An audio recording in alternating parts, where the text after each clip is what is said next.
ಕನ್ನಡ ಸಾಹಿತ್ಯ ಚರಿತ್ರೆಯ ಪುಟಗಳನ್ನು ತೆರೆದರೆ ನಮಗೆ ಥಟ್ಟನೆ ಗೋಚರವಾಗುವುದು ಕವಿರಾಜ ಮಾರ್ಗ ಎಂಬ ಶ್ರೇಷ್ಠ ಮಾರ್ಗದರ್ಶಿ ಗ್ರಂಥ.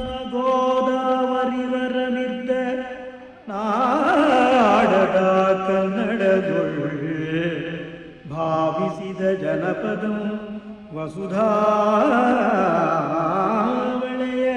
ವಿಲೀನ ವಿಷದ ವಿಷಯ ವಿಶೇಷಂ.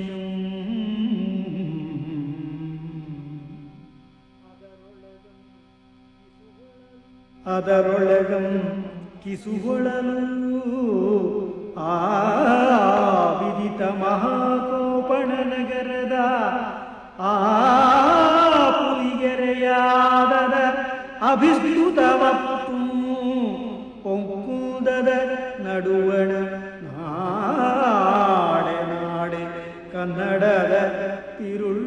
ಭೂಮಂಡಲದಲ್ಲಿ ಪ್ರಸಿದ್ಧವಾದ ನಾಡು ಕರ್ನಾಟಕ. ಅದು ಕಾವೇರಿಯಿಂದ ಗೋದಾವರಿಯವರೆಗೂ ಹಬ್ಬಿದೆ.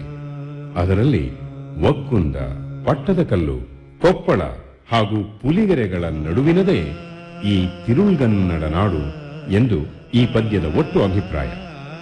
ಈ 4 ಊರುಗಳು ಪುಲಿಗೆರೆ 300 ಹಾಗೂ ಬೆಳ್ವಲ 300ಗಳಲ್ಲಿ